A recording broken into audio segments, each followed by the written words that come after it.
I just wanted to start this video off by telling you one thing about the Jujutsu Kaisen series that you probably didn't know. Nobara Kugasaki is alive. I don't have to justify it, she's just alive. Get over it. What is good, gang? It's your boy, the Slice Senpai, back at it again, and today we're just going to talk about Jujutsu Kaisen a little bit. I'm sure that many of you guys already watched the series. I read it every single week that it does come out, and I'm super excited for the Culling games to get here and get animated. Obviously, we have a lot of time until then, but until then, I just kind of want to talk about some of my favorite moments from the Culling games that are going to be dope, and already are dope. Yeah, you know what I mean. But other than that, let's get into it. Also, there's spoilers in this, obviously, so if you don't read, don't watch, unless you want to see some cool shit. So the first thing that I'm excited to see is not necessarily inside of the Culling games, but right before it starts is Maki undergo her transformation, dog. It's going to be so crazy to watch her go back to her own place, just try to get some cursed tools, and her dad is a douche. So what does Maki do? She gets beat by her dad, transforms into the ultimate badass of this series, and we get to see Maki basically turn into the woman version of Toji. So I'm super excited to see that, especially after the last thing that we saw of Toji was basically him and Gojo fighting. That's quite literally one of my favorite moments in this series. So super excited to see Maki undergo that transformation, as well as Mai turn into her sword, and we see that full heavenly restriction come out of Maki. So the second thing that I'm excited to see is Megumi kind of undergoing his personality change throughout the Culling games.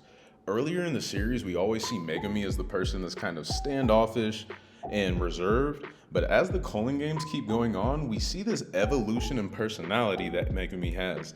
Even before the Culling game starts, the first time that Megumi sees Yuji again, Yuji doesn't want to participate in the Culling games because he doesn't know if he can control Sukuna.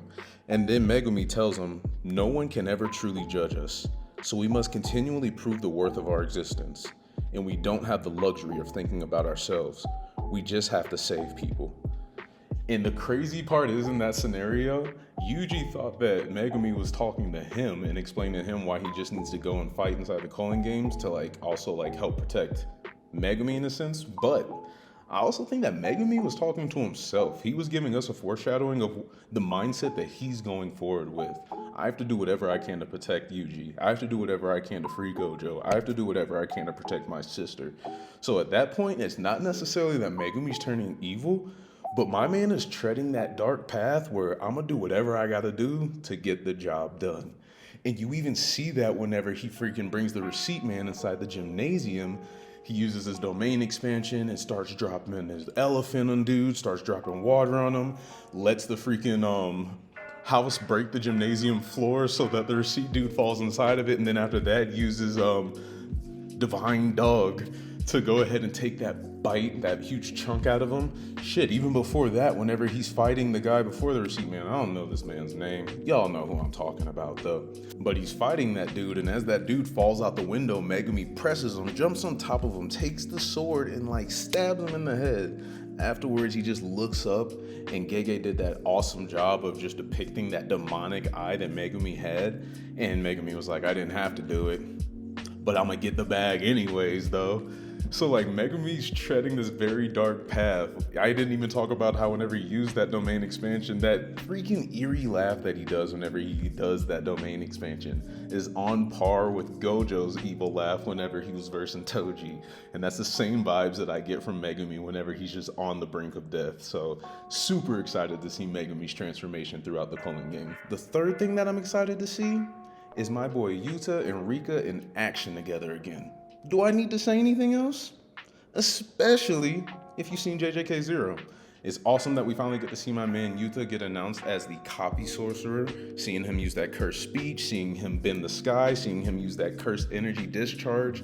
It's just badass, man. Yuta is becoming one of everybody's favorite characters in this series. The fourth thing that I'm excited to see is my man Hakari finally get his introduction. It's so funny to see him finally meet Yuji for the first time and start asking Yuji about the fever and really getting into it with Yuji in that fight, and Yuji not fighting back with him. You see Hakari's personality very early, and everybody always describes Hakari's punches as getting hit by serrated bat or getting hit by sandpaper. So we do already know a lot about Hakari and his cursed energy, but there's almost so much that we don't know about it too. So Gonna be super cool to keep on seeing Hakari and more about him as the series keeps on going. He had one of the funniest moments in the series whenever he was in that Ferris wheel with that mangaka sorcerer, and the mangaka sorcerer was like, just give me inspiration to fight, like give me a reason to fight you and hate you. And Hakari was like, bro, your manga sucks. I would never read that shit because it would just make me sad like you. Dude started crying and was like, how could you ever say that, bro? And that shit literally had me laughing. I reread the chapter probably like 2 or 3 times just because of how hilarious it was. And the last thing that I'm excited to see, and if you didn't guess it, you should have already guessed it by now, is who's gonna come and save my boy Panda. Panda is down bad right now as of this last chapter. For those of y'all who have read it, my man Panda quite literally just got his arm broken off. Kashimo was pissing me off. He's really dope though. Like, dope character design. Whenever Panda went in for that hit, and then he kind of used his staff to like use his arm and weave around that, and then go in and just shmop. That was hard. Like, don't get me wrong. Like, Kashimo is a dope character, but why Panda? Like, he was just trying to be a teddy bear, bro. And but that was also another hilarious moment. I love that like we keep having these crazy, like super hype and super intense moments in the Culling games, but the start of that chapter was literally Panda sitting there and he was like, I'm just gonna stay as a teddy bear. I will stay as a teddy bear. Like, just had me dying. But other than that, man, these are just some of my favorite moments in the JJK Culling games so far. They'll be really cool whenever they get animated. They're already cool now, like I said.